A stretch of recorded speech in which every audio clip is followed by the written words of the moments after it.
Actuellement, nous avons pas mal de critères pour évaluer la santé des sols, mais qui ont été développés dans le cadre de la grande culture. La particularité des sols maraîchers, c'est vraiment parce que nous sommes obligés de faire des actions dans les champs, dans des conditions parfois très difficiles et qui causent une destruction de la structure et une destruction de cette santé des sols. Le sol, c'est un écosystème qui est très, très vivant, avec beaucoup de composantes très, très interreliées. Et donc, si on perturbe une composante de cet écosystème, ça va tout perturber.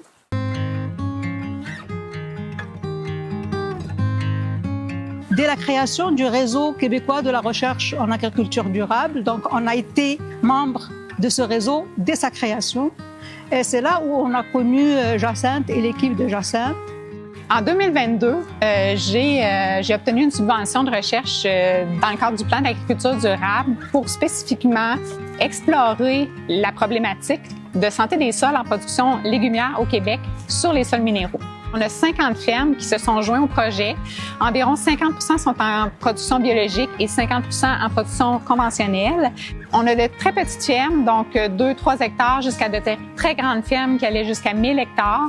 Pour l'ensemble de ces fermes-là, on avait différents indicateurs qui visaient à caractériser la santé des sols physiques, comme par exemple la compaction, la santé des sols chimiques, comme par exemple la fertilité, et la santé des sols biologiques, comme la matière organique ou l'activité des micro-organismes du sol. Nous avons sélectionné 8 producteurs dans la région Lanaudière et 4 producteurs de la région des Laurentides. À ces producteurs, nous avons demandé de nous proposer un bon champ et un mauvais champ. Et donc, nous avons échantillonné à peu près entre 3 à 5 échantillons par producteur, par champ. Il y a pas mal de problèmes qui sont la résultante de plusieurs années où nous avons négligé cette question de santé des sols chez les producteurs. Là, ce champ-là, il y avait des courges. Des courges, oui, mais il est à nu actuellement. Oui, il labourait aussi. Ici, c'est un champ qui a été probablement redrainé.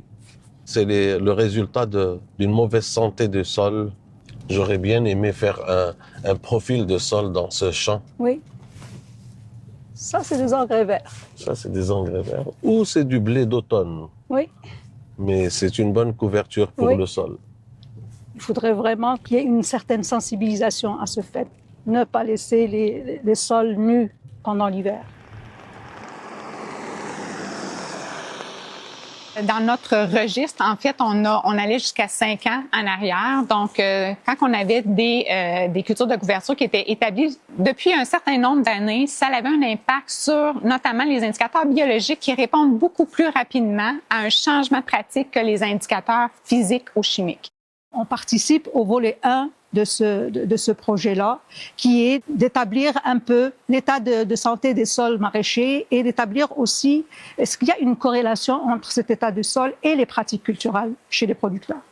Deuxième volet, on a testé des pratiques en ferme expérimentale, toutes sortes de pratiques de conservation des sols. C'est des pratiques quand même coûteuses, c'est des changements carrément de philosophie, de mentalité. Donc, moi, ça prend des incitatifs parce que je trouve que c'est un projet sociétal. Ce n'est pas juste le producteur parce que c'est lui qui produit notre propre nourriture, c'est lui qui assure aussi la sécurité et notre autonomie alimentaire. On connaît trop peu nos sols, puis pourtant, c'est pas seulement un substrat qui fait pousser les légumes, c'est ce qui va faire en sorte qu'une ferme va être capable de produire durablement sur des générations.